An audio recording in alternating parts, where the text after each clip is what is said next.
that the telephone in his Lincoln is a party line.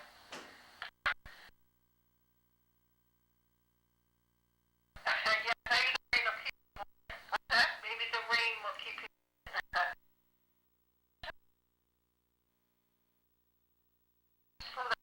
And Wednesday was a horror. Yeah, Tuesday,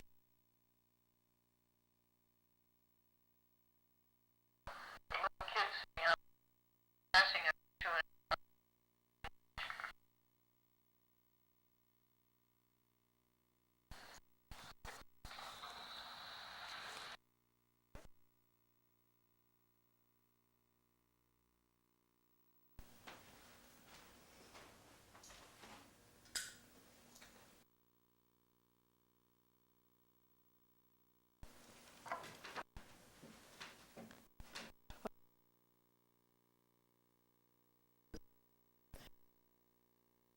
August the 9th, 1993, Monday, around 8 p.m. I think she's head of the youth bureau for the detectives, police. Okay, everybody, here's what happened with Glendora versus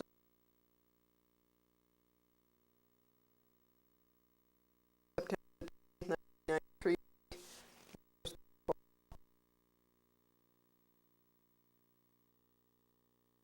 People.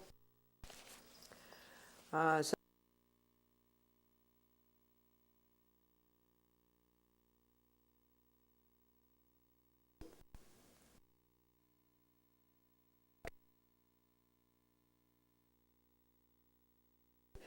is law breaking. Glendora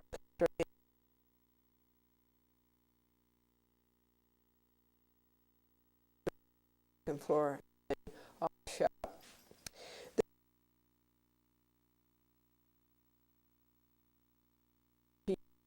which are intended to alarm, seriously annoy another person.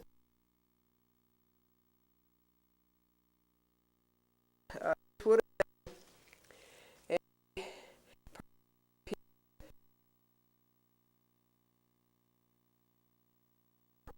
been a second of a tour. They just grow up on Sunday. That was number 261 harassment and number 260. 25 log. It went out on bright pink.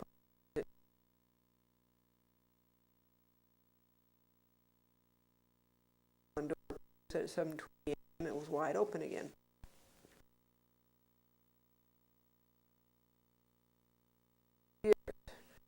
Glendora went to see Porty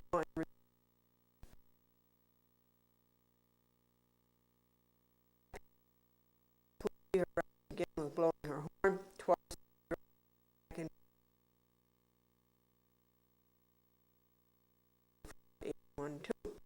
Number 260.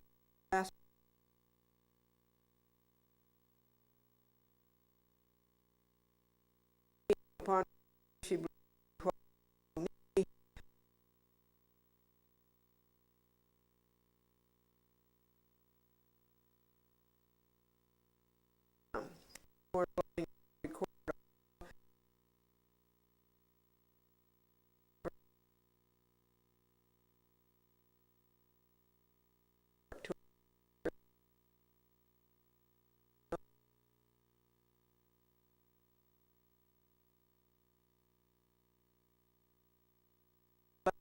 There was another slamming.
these kids.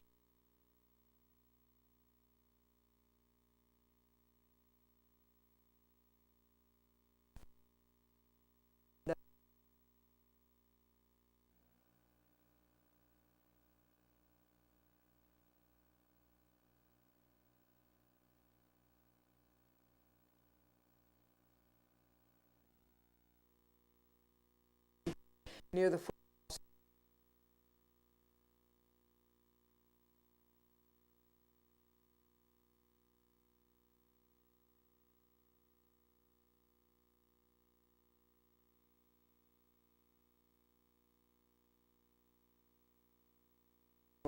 person.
Glendora versus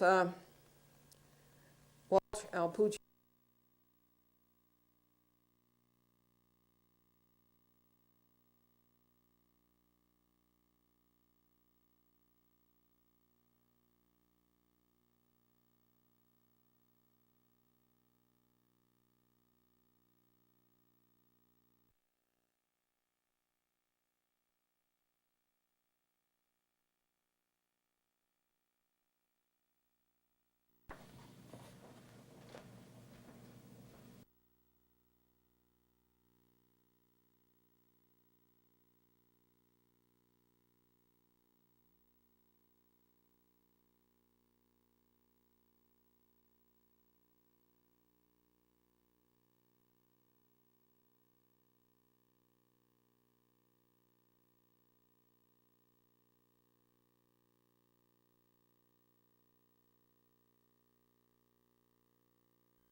to do.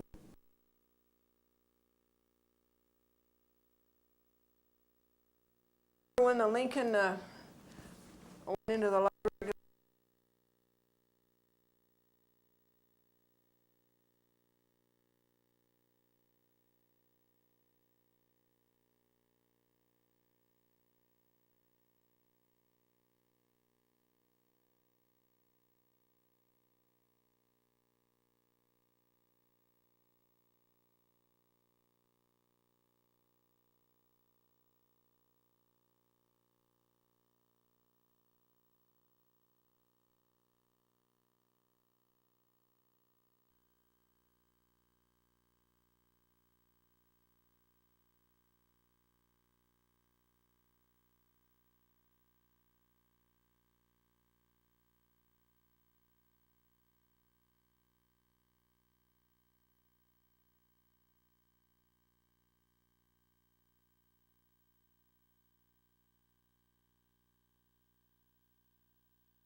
that thing is filled up for months. Oh, boy. But I have you on there. How can I get an order of protection from these people? Well, it's very difficult in situations where it's a violation of the law. Not that it's impossible, but it's difficult. An arrest would have to be made. Oh, it has to make an arrest? Yeah. And the problem being is that these are violations, and if we're not standing there to see it happen, we can't make the arrest. That's an impossible constraint to put on people. And it's very hard for us because we have people who are going through, as far as the law is concerned, these aren't very serious things, but for the people living through them every day, they are serious. Yeah. So it's very hard, but we have to tell people. Well, can't you do it on the basis of so many bad reports? Unfortunately, the district attorney would not permit that because, like I said, we have the witnesses. What the district attorney does allow on some occasions for the victim to write a statement, but having witnesses who saw it also write statements and then have that person file the accusatory instrument themselves. Who, the victim? Yes. And in effect, what they're doing is making a citizen's arrest. Oh, no, wait. I think that sounds good. I didn't make a note on that. Okay. If you look, I know you've done research before. If you look in the criminal procedure law, there's a million arrests. That may help. Criminal procedure law. Right. And what citizen's arrest? Right. Would that be in the penal code? No, that's in the CPL. Oh, it's in the CPLR? Criminal procedure law. But see, it's even more complicated because the district attorney wants you to write the statement in for you to sign the accusatory, but what they will do is issue a warrant of arrest. Wait a second. Victim writes a statement. And then what was it? Witnesses write statements, corroborating it. And witnesses corroborating. And then the district attorney will ask the judge to sign a warrant.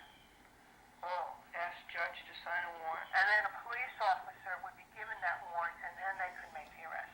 Okay, and then a police officer is given warrant, and PO makes the arrest. Right. But this isn't, and then you get your order of protection? Yeah. Oh. It sounds easy, but what you have to remember in your case, you could only deal with the adults. The children would not fit into this. Well, I was reading something in American jurisprudence that children are responsible for what they do. Yeah, but if they're less than 16 in New York State, they're responsible only for what would be a crime if they were an adult. And these things are not crimes, they're violations of the law, like the harassment, disorderly conduct. Oh, I see. They're not crimes. Right. Isn't that a terrible thing about Michael Jordan's father? Oh, terrible. Oh, absolutely terrible. Okay. All right, I got that down. Now, this all has to be done in White Plains. City Court? Yes. It can't be done in Westchester County Supreme Court. No. Not Supreme Court, Westchester County Court. Right, it's all local court proceedings. Okay. Now, did you see the videotapes? Not yet. Have you read the reports that I sent you? I've been able to look at some, but not all. And this is vacation time, and there's only 2 bosses working, so we're up to our ding-eyes. What I'm going to do is try to get one of the youth officers to sit down. Youth officers? Right. To visit who? And look at the films. Oh, look at the video? Yeah. Oh, who's that? Detective Batoya? Well, he's on vacation for the next few weeks, so I'm going to have to try to get one of the other guys. Now, something else I'd say to you went through my mind. Oh, do you see the police reports? Yes, I do. Okay, yep. There was one Saturday. Oh, I didn't get to read those yet. Officer Schlesinger came. This is a clear thing, We're in our home, we're in our bedroom, and Candy Alproche just decides, with nobody saying anything to her, to blow her horn twice under our east bedroom window. And then when she exits the driveway, she stops the car under the south bedroom window, and she blasts the horn 4 times. And then just goes. Now that is out and out harassment. Yeah. It's unprovoked. Fortunately, to prove that it's harassment, because what we have to get is her intent. Well, you know what her her 10-inch. You Well, ought to know that by now. you and I have a good idea what it Well, is. it's a given record since April with her 10-inch. Yeah. It's harassment. And did you know about the bin, the lock downstairs? That was Jimmy, and that's the second lock that's been Jimmy. And there's a vandalism of the garden. So anyway, that is, you can't do anything with that. These harassments day in and day out. It's very hard for us if we're not witnessing it, we don't have impartial corroborating evidence. I know. I hate telling people this. It's so hard for us. Sometimes it's even more frustrating for us because we face this day in and day out, and a lot of times we have to tell people there's not a whole lot we can do. But let us look at those tapes and see if there's something there that can give us something. Yeah, remember now there's over 4 hours of tapes. Yeah, well, I'll have one that's nice. Yeah. Do you have a fast forward thing? Yeah, absolutely. You do? I mean, I have a remote control. But So, you know what we have to do? We have our video camera is in our training room, and we have a new group of rookies that just started last week. So we have to use the room when they're not in it. So that doesn't mean we have a whole lot of time, but we'll squeeze in there. oh, Right now, it's always something. Isn't it terrible? yeah. But we're You trying. know that I've reported everything on television. It's not on the cable yet because I've got so many other. But I have every report that I have sent you since April has been read on television. Everything that the police have said, everything that we have called in is all documented as a chronology on television, along with the videotape footage. Well, that's just going to show how we try our best. Okay, I'm sorry, but I got to get going. I got 3 days of reports to get done. Okay, one fast joke. Yes. Charlie says the boss is a born executive, and the secretary says, right, his father owns a company. That's good. I like it. Okay, thank you. Good day. Thank you. Bye-bye. Bye. That's 8:23 a.m. Nothing but one stall after nothing. Nothing but do nothing after do nothing. And that would be Sergeant Fitzsimmons, the White Plains Police, on August 16, 1993, Monday. Good call. 8:54 a.m. Good morning, 9495.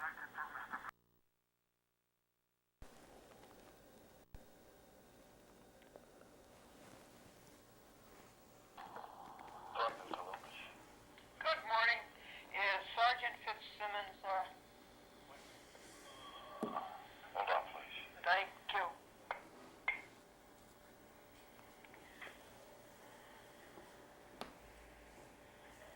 Sergeant Fitzsimmons. Hi, Sergeant Fitzsimmons. Good morning. How are you? Good. How are you? I'm all right. What did we accomplish last week on Glendora versus Walsh, Alproche, and Larkin? Not much. Well, anything? No, I've been out sick. Well, what about the policeman who was going to look at the tapes? He's been assigned to a rape investigation. So I'm trying desperately to get another body. Did you read any of the logs? Pardon me? Did you read any? No, I didn't. I told you I wasn't here. Oh. You were gone all week? Not all week. I knew you went in Friday. Yeah, haven't been feeling too well. No, you don't sound so well. So I'm going to try again today. See, we have bosses on vacation. Everything's going crazy. We had a week of peace except for 2 harassments, one by Roberta Walsh blowing her horn twice into our dining room window, and 4 minutes later is Candy Alproche blowing her horn into our east bedroom window at 7:02 p.m. and 6:58 p.m. Those were the only 2 things that happened bad in a whole week. Did you hear me okay? Yes, I did. Yeah. So, that is good. Yeah. That is very good. Well, I hope it stays better. Well, if that would continue that way, that would be a very neat solution to the fair. Right. Now, second thing I have to tell you is that I apologize for not doing your criminal procedure law. Is that what it's called? Criminal Right. CPL? Right. CPL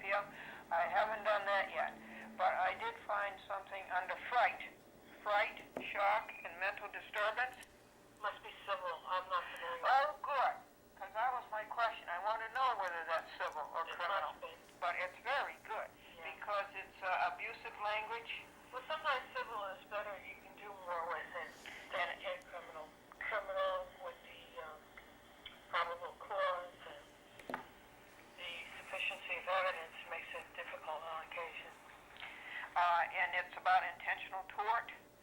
And, Yeah, that's civil. That's civil. And I'm not that adverse on that. no, but I'm telling you that this is very good because it tells exactly what has happened. This is a law on what exactly has happened, and you have to have the evidence, and I do have the evidence. Good. So that'll work to your benefit. Well, I don't know. I'm looking into it. Okay, anything else? No. Just Okay, I got a ton of work ahead of me. have you? I have to tell you about John, who bought a calculator with a built-in memory, and he turned it on one day, and the calculator said, "What about yesterday when you were trying to balance your checking account and you slammed me down on the table?" Okay.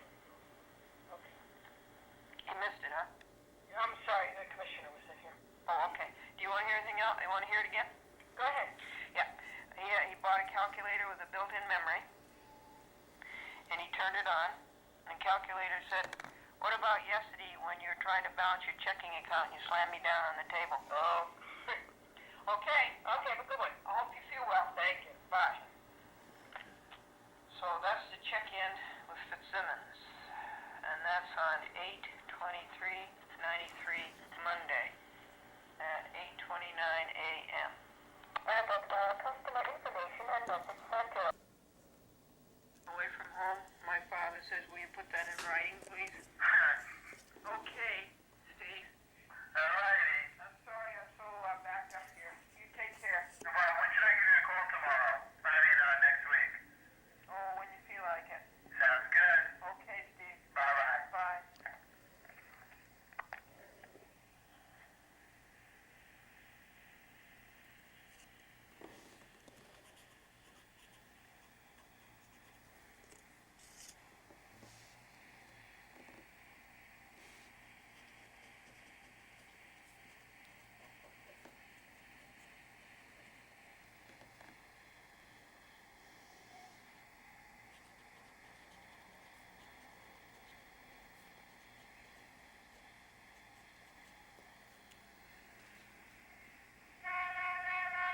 There you are. I was waiting for that. That's Roberta Walsh.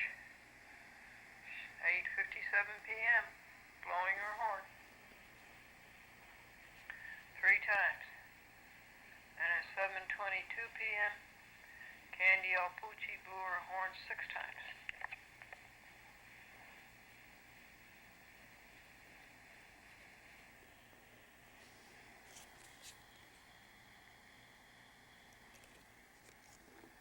Today is September 2nd, 1993, Thursday. Like it. 9/5, and we wish you well. And today is September 3rd, 93, Friday. Stanley Pace's recorder, 7:38 a.m., $132,000, May 3rd, 93, Friday. We're getting out of our car, loading up our video equipment to take into the house. She blasts her horn 6 times. She carries on a loud conversation with Roberta talking outside of her kitchen window, as Roberta frequently does, like Mrs. Goldberg. She kept blasting her horn and blasting her horn.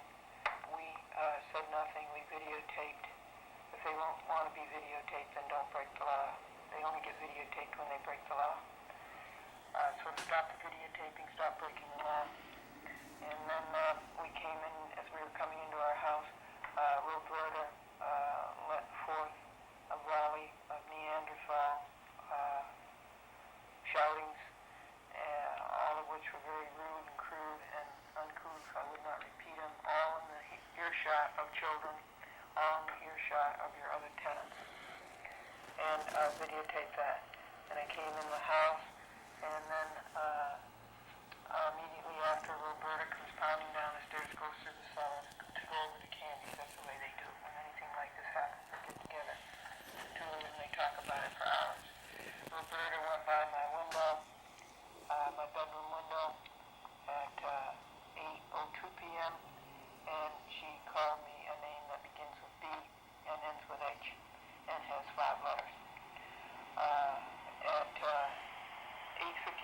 a.m., the loader started up her car. I expected her to blow the horn. I had the recorder on, the audio recorder in my bedroom. She did not see me because I was in my bedroom and she's in the front of the apartment building, and she blasted her horn 3 times. So I have that on audio tape. Let's see, there's something else I was going to tell you. I can't remember. It's 7:46 a.m. now on September 3rd, 1993, Friday. I'll talk to you later, John. I'm sorry about this. Oh, I know what it is. I think Alproche's left, Mr. Alproche's left Mrs. Alproche. I don't think he's ever coming back. And that van is in the yard, and it's crowding her Pontiac. It's practically inside of our bedroom. I think it's time that you got rid of that van, and that she parked where she's supposed to park, and that she stopped breaking the rules here. Everybody else has 1 parking space. Her crowding 2 vehicles into 1 parking space brings her car altogether too close to our bedroom wall, practically contiguous.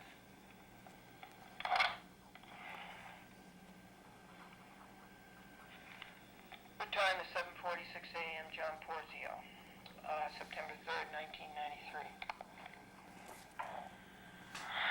Chapter 9 and Chapter 10 of Glendora versus Scot Lord, Jeffrey Burns, and Jan Stahl, etc.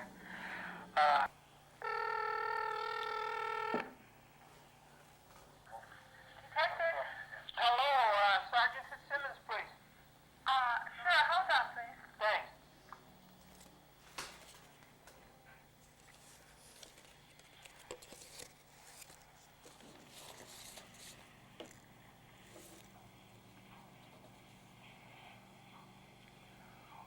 Oh, the time is 8:10 a.m.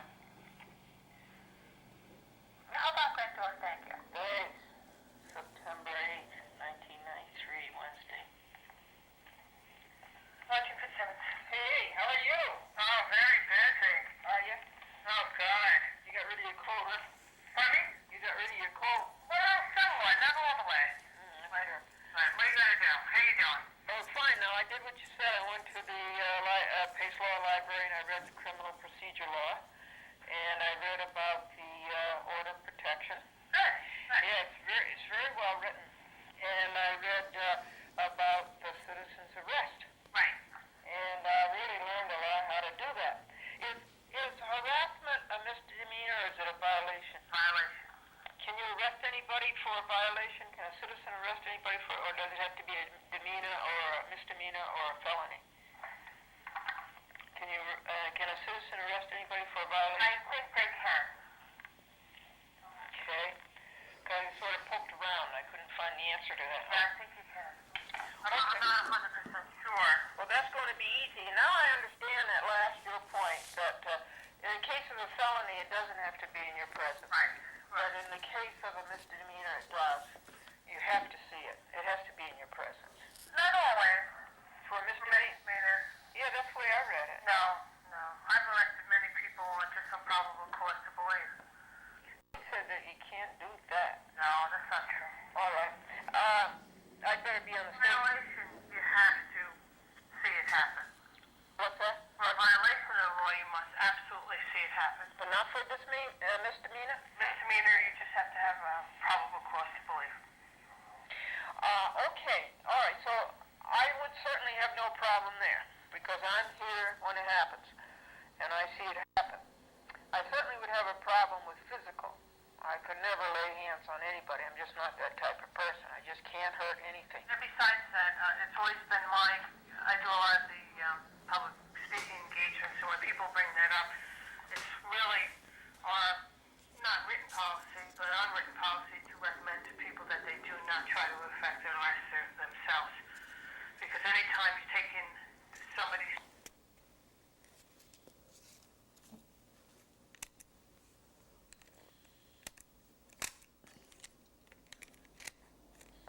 For what? And another place it says you don't. The case law says you don't, but the rules say you do. Okay, the rules say you do. The reason why sometimes you don't is if they're involved in resisting arrest. Okay. Then it's not really, Well, it becomes you impractical. do when you're rolling around on the ground. Oh. No, And that's why they have that in there. that's not for me.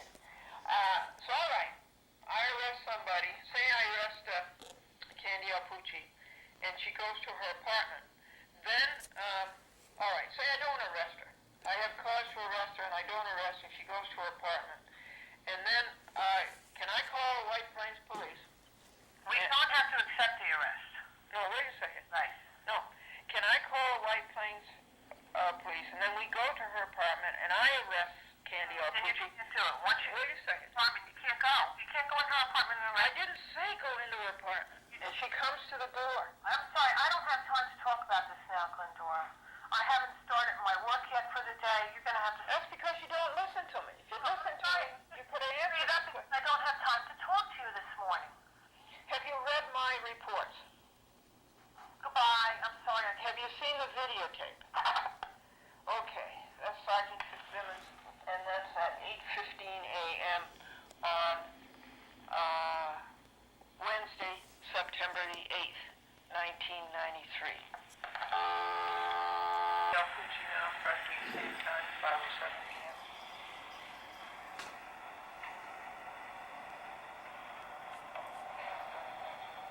Okay, we got that one.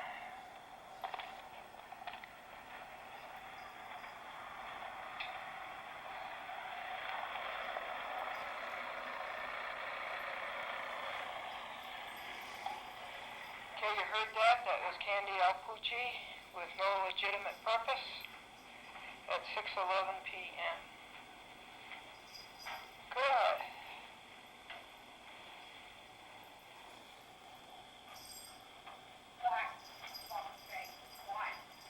Okay, that's good. We got that too.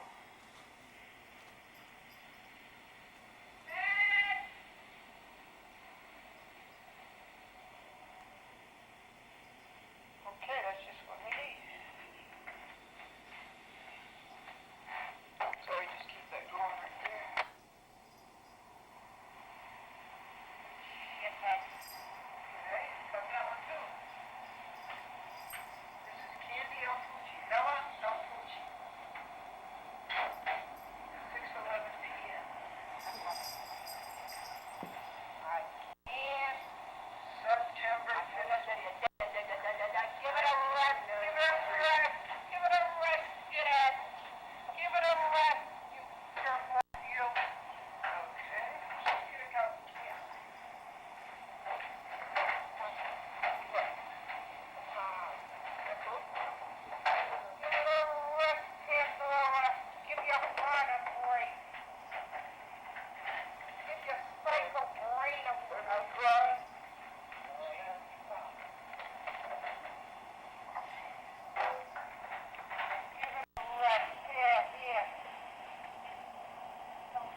September 1793 Friday. I can call you. Well, good morning, Sergeant Fitzsimmons, please. She's on the other line. Would you like to hold on a second? Yes, sure. Okay.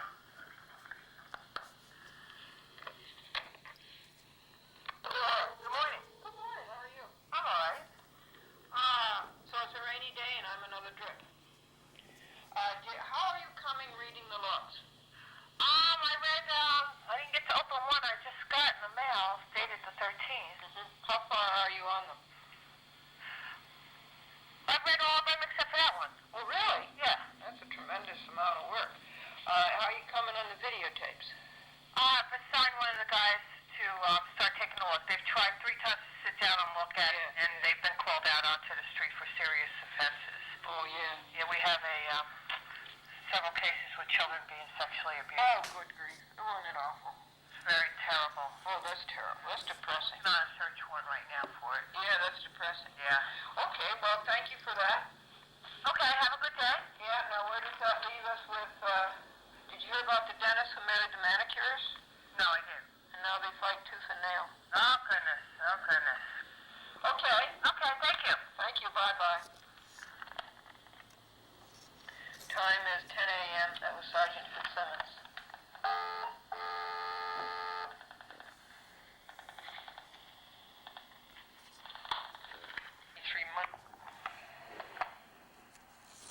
7:40 p.m.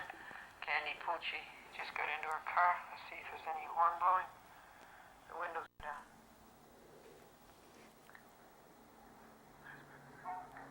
Yep, there's one. Thank you.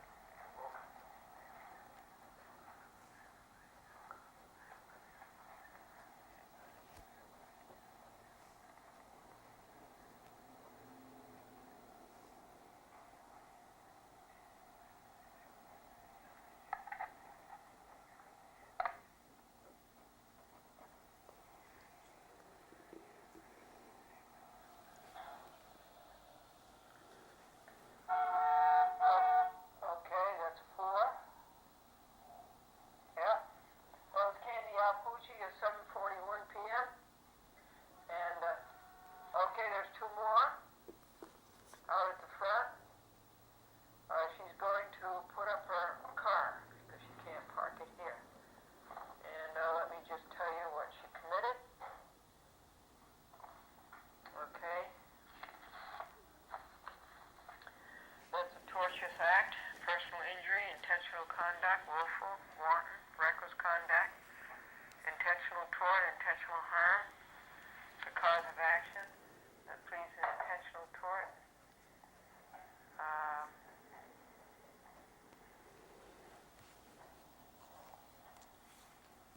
Activities that are entirely prohibited by law.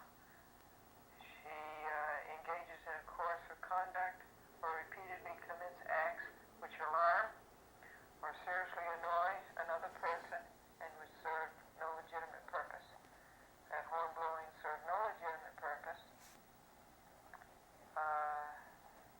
It did alarm us. It does seriously annoy us.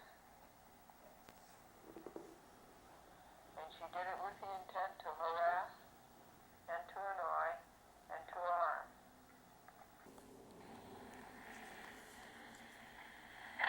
Here's the van.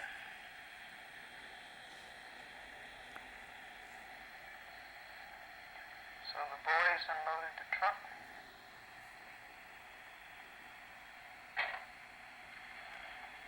And that's at 8:26 p.m.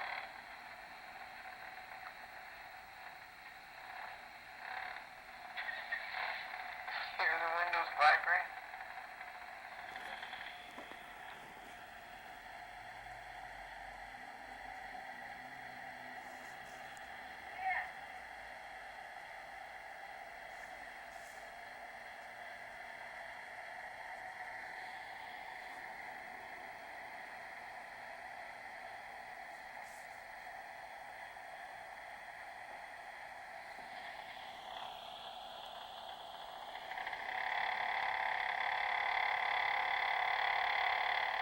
listen to when this vibrates.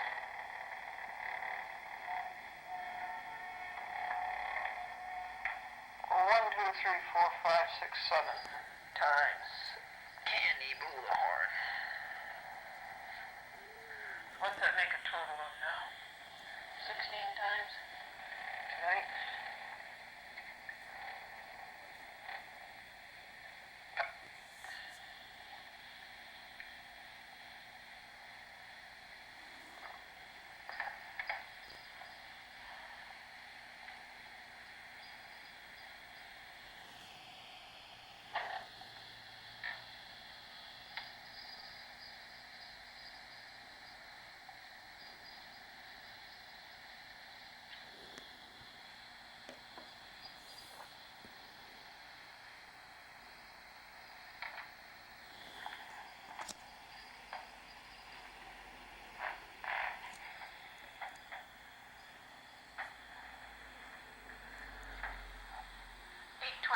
p.m. September 20, 93 Monday.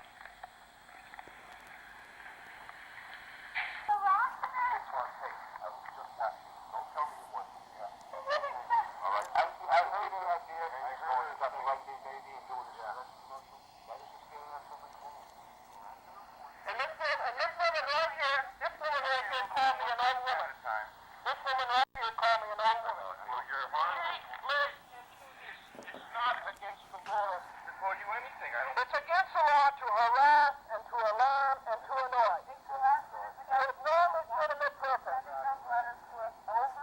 woman is harassing me. You have a cure. Your cure is to send her back to the post office. That's your cure. That's your remedy. That's your remedy. Okay, I'm going in and I'm going to videotape it.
Told the blonde, curly-haired boy that he was caught cold, that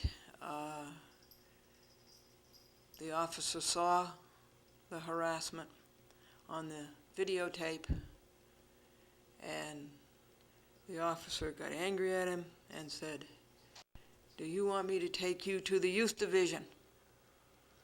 And the boy said, "No." And the officer said, "You do any more of that, and you're going." Houston, I came into our home and said that they weren't going to bother you anymore. They were going to comply with your wishes. They said they would not bother you anymore. And Glendora says that's what they tell every officer who comes here. However, let's give it the benefit of the doubt. And then Officer Houston left, and Glendora thanked him very much for coming.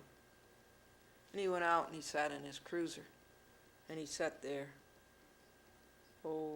maybe 15 minutes.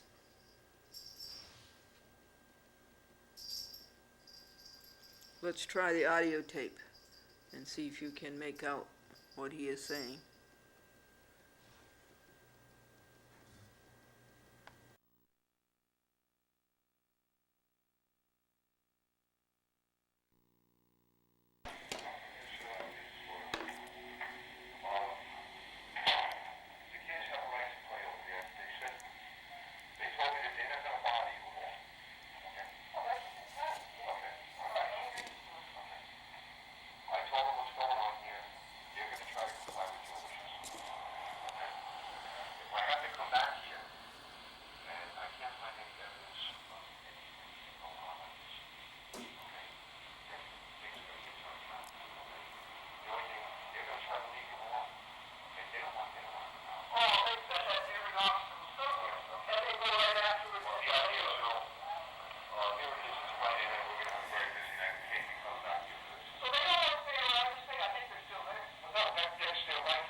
What I'm going to play for you now is the horn blowing. The policeman is still out there at the curb, and Candy Alproche's sister comes home and blows the horn. This is at 5 p.m.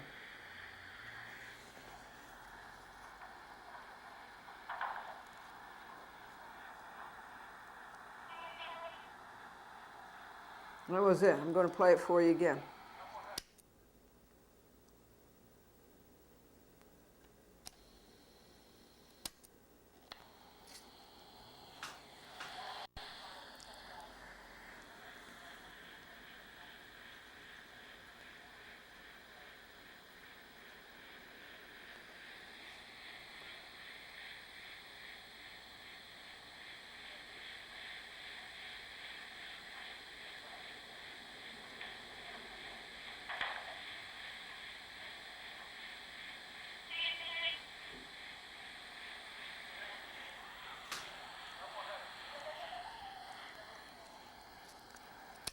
So I went over and I told the officer, who was still at the curb on the west side of Greenridge Avenue, pointing south, I told him that this is harassment and that this happens all the time, and the officer was really angry that this had happened, and he very swiftly got out of the cruiser and he went across the street to Candy Alproche and her sister.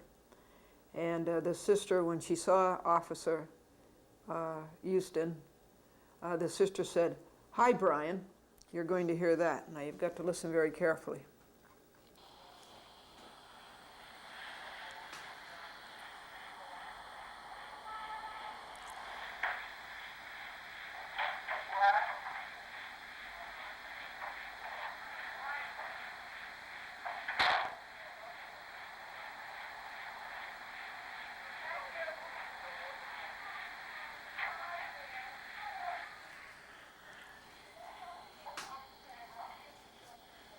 You've reached the mental sales department. Currently, all lines are busy.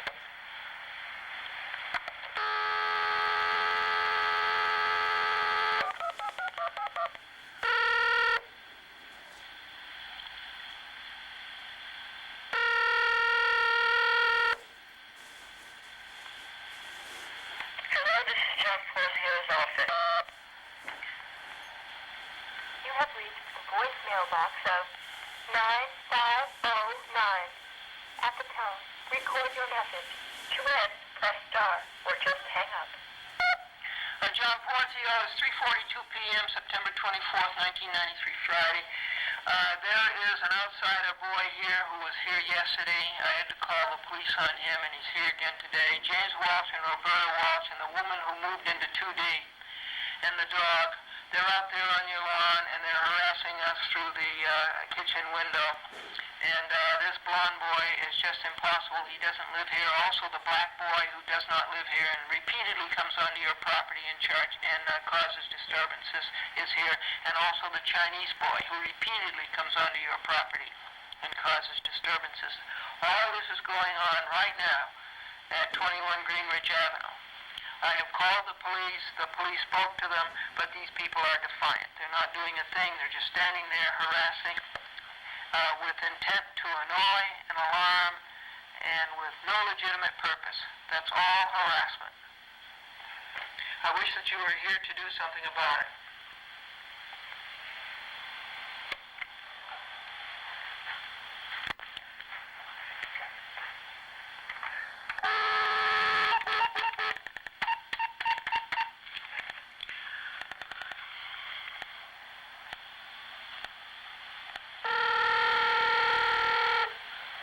White Plains Police, Officer Crowell speaking. Yes, I want an officer to come to 21 Greenridge and stop this harassment of us. What harassment? James Walsh, his mother, Roberta Walsh, and the woman who lives in 2D are out on the front lawn, and they've been harassing us for 1 hour. And we had the police come before. They did nothing. After the police left, they were worse than before. Now, this has to stop. This is intent to annoy and to alarm with no legitimate purpose. This is harassment. All right, we're going to send somebody out there, but there's going to be a slight delay because right now You're changing the guard. Okay, I understand. Name is Mrs. Buell. Apartment is 2A, 21 Greenridge Avenue. Okay. Thank you. Yeah, all right. 59 p.m. September 27th, 93, Friday. Monday.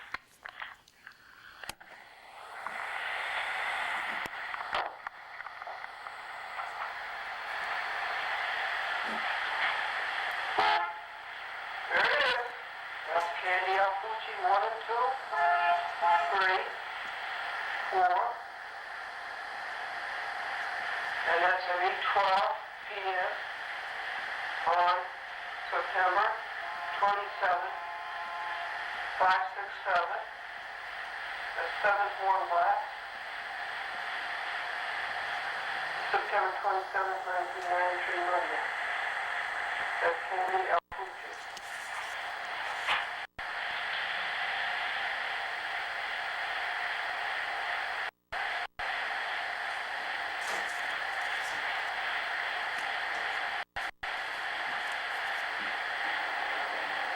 We got her.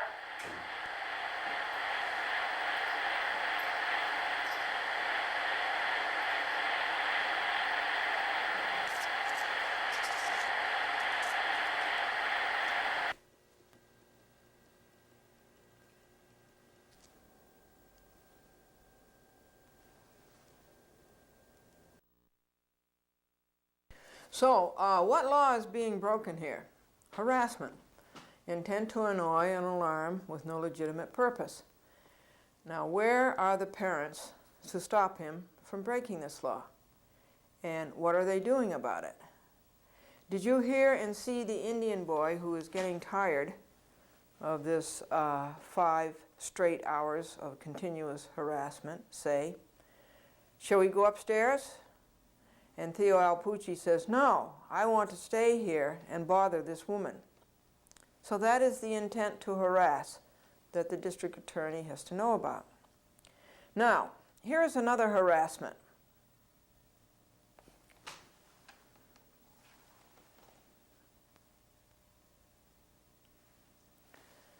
Notice the intent to annoy and alarm as they all attack coming toward Glendora, coming toward the window from which she is videotaping. The next clip is a violation of the law of mental disturbance, insulting and abusive language. Daniel Walsh drives up on the sidewalk.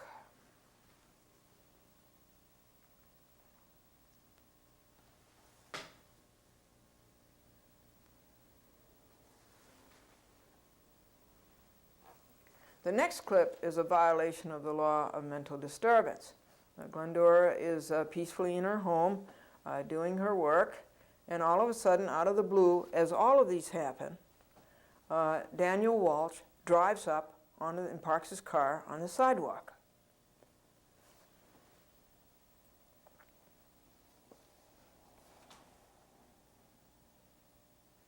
Now, how did all of this start anyway? It all started on April 12th with the 2 Larkins, the 2 Alproches, and the Walsh son bringing in 4 outsiders and violating the White Plains noise pollution law. And now let me read that to you. Yelling, shouting, hooting, whistling, or singing on the public streets, parks, or places, or a place of business or other establishment open to the public, particularly between the hours of 10 p.m. and 7 a.m., or at any time or place, so as to annoy or disturb the quiet, comfort, repose, health, or peace of persons in any place of work or in any dwelling, hotel, or other residence, or of any other person in the vicinity of such acts, so as to annoy or disturb the quiet, comfort, repose, health, or peace of persons in any dwelling. That is the White Plains noise pollution law. And this is what these people were violating. That's the 2 Alproche boys, the 2 Larkin boys, and the James Walsh boy, and the 4 outsiders that they brought in. Later you will see a clip of this outrageous noise violation. I'll play you a clip of it. You will not want to listen to that, even 2 minutes, 5 minutes, let alone 5 hours, right outside of your bedroom window. This dangerously noise upset Glendora's husband on Easter Sunday, 1993. He was really badly upset.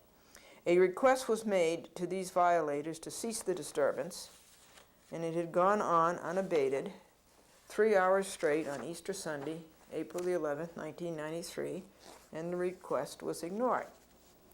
On April the 12th, Monday, the same violators began again with the same unreasonable racket, violating the White Plains noise pollution law. Glendora could see where this was going. 5 unruly children with no parental guidance. So for evidence for the police, the courts, the district attorney, the judge, Glendora began to videotape the scene. The videotaping had a sobering effect upon them, but it frustrated them because now they could not lie about what they were doing. It was a matter of record. All the videotaping was done from inside our home, out the east windows. The violators tried to stop the videotaping. Candy Alproche came over here and banged on the door 3 times. Glendora chose not to open the door to her. Then the parents tried to stop the videotaping. Of course, they could not. It's a matter of the First Amendment. Then began a long, steady series of acts of retaliation. Then came harassment. Then came insulting and abusive language. See and hear the following.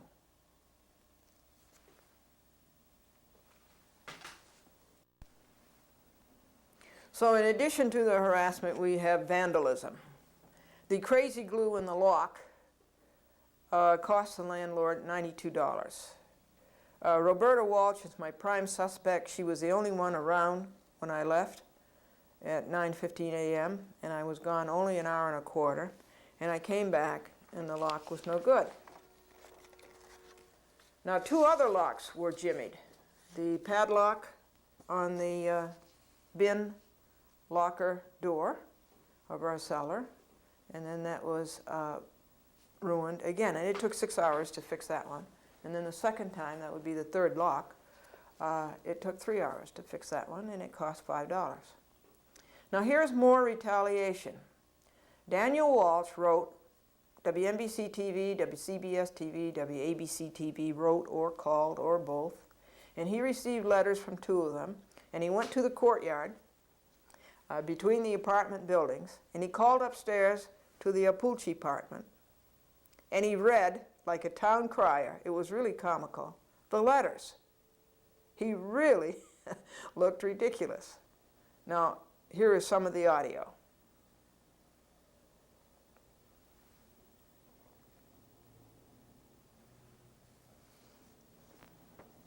Now one day Glendora was standing at her desk at the southeast window, and she was looking down at the desk wondering what she would do next.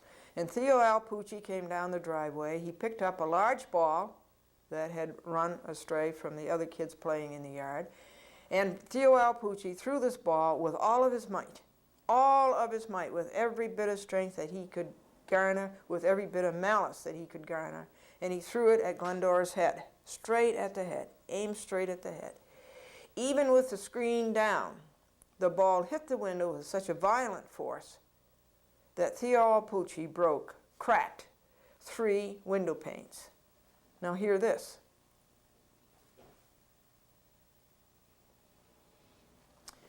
So here now is further harassment, intent to annoy and alarm with no legitimate purpose. This blonde, curly-haired male was a guest of James, Roberta, and Daniel Walsh. They are responsible for his harassments. As their guests, James, Daniel, and Roberta Walsh had the responsibility to stop the harassment by this person. This person harassed Glendora 3 afternoons in a row. James Walsh brought him home from school one afternoon. And James Walsh, with no provocation, out of the blue, like all of these things, harassed outside Glendora's apartment door, and he said 4 different times, stupid, B, blank, blank, blank, H. Things his mother and father had taught him to say, because they are saying this constantly within the earshot of the children. It is very, very sad to see a youth defiled.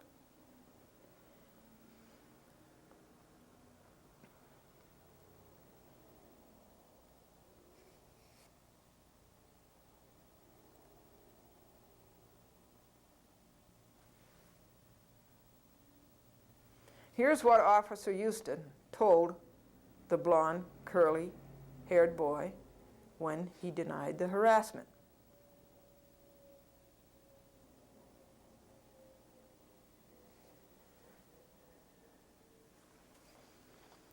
So on October the 4th at 9 p.m., when Glendora was fast asleep, her telephone answering machine took a message from a woman named Diana Williams at Eyewitness News, WABC TV, Channel 7, requesting Glendora call her.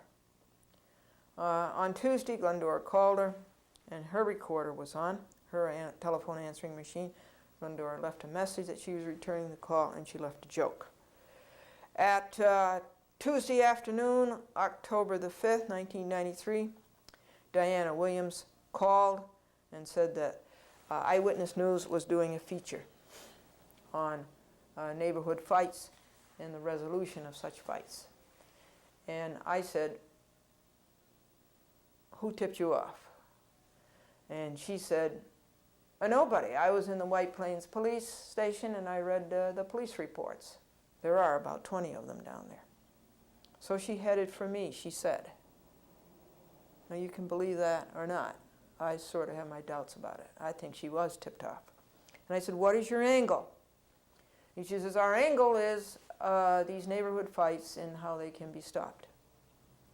She says, what do you have? And I said, I have 4 hours of videotape, and I have a log, a chronology, 27 of them that have been mailed out one a week for months. She says, I want to come over. Well, I wasn't too sure I wanted her to come over. So I poked around, asked a few more questions, and then she says, I'd like to be there in an hour. This was about 2:40. I said, you're going to be here then at 3:40? She says, no, that's cutting it too close. Make it 4 o'clock.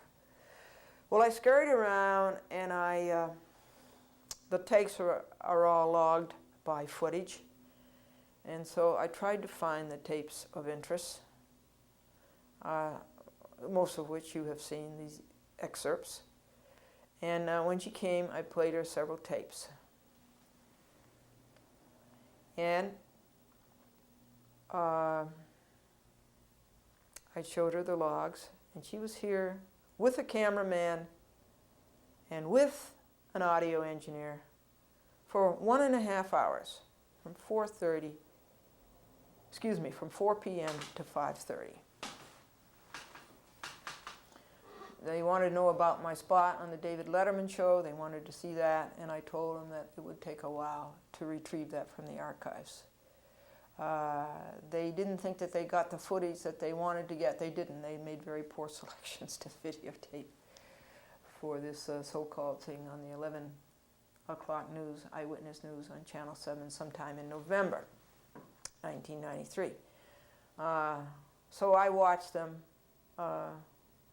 try to resolve their problem there. And then I said to them, I make no promise, but if I have time and the opportunity, I will make you a 3/4 inch of these clips that you failed to videotape here. They were videotaping me instead of the clips. And I said, I will also put on there, if I have the time and if I'm able, the David Letterman clip, so you can see that. Oh, they were all excited and happy about that. So they left, and Franklin was here, and Franklin made very good points. And they left, went across the street. The van was parked on the west side of Greenwich, pointing south. A great, great, great big van. I'm going to show you a picture of it. And they left. And as soon as they left and crossed the street, Daniel Walsh, as he does always, intruded, horned in, and he went over there to talk to him. Now, he has done this whenever I call the police. I certainly have the right to privacy. I certainly have the right to have somebody come and see me and leave here without Daniel Walsh butting in. But that's what he did. And I went over there and I told Diana Williams that I protested this. And the cameraman was rolling and the audio man was holding his mic over them. And Daniel Walsh began one lie after another.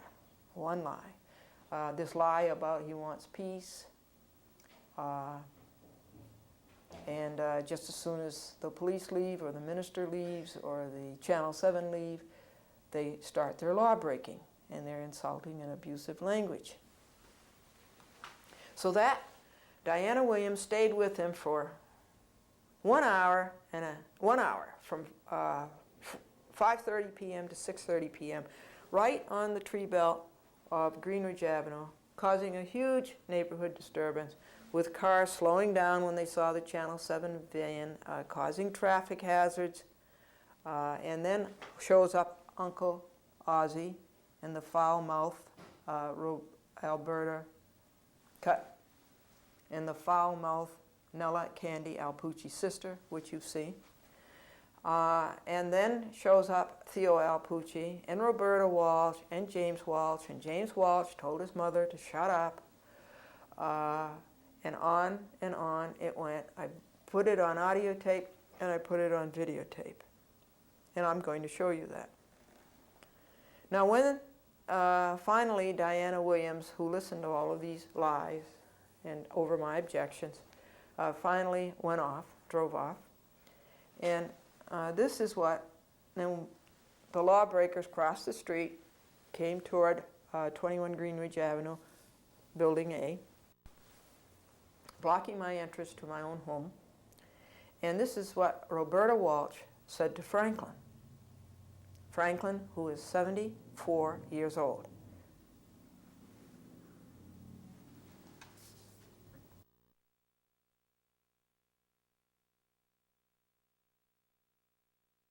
Years old, and here's what Candy Alproche, Nella Candy Alproche, and Roberta Walsh said to him.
How much more brutal and how much more dehumanized and how much more caveman Neanderthal can you get than that?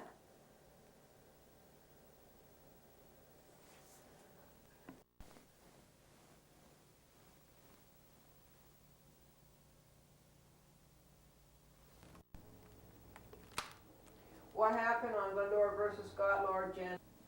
Now what happened with Glendora versus Scot Lord, Jan Stahl and Jeffrey Barnes et al., the week of September the 27th, 1993.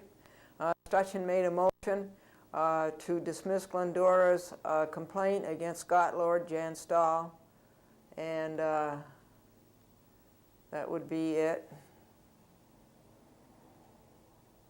Oh, and Jeffrey Barnes, cut. Glendora made a motion to dismiss Glendora's motion for default judgment against Scot Lord, Jan Stahl, and Jeffrey Barnes. And he made it on the basis of personal service in personam.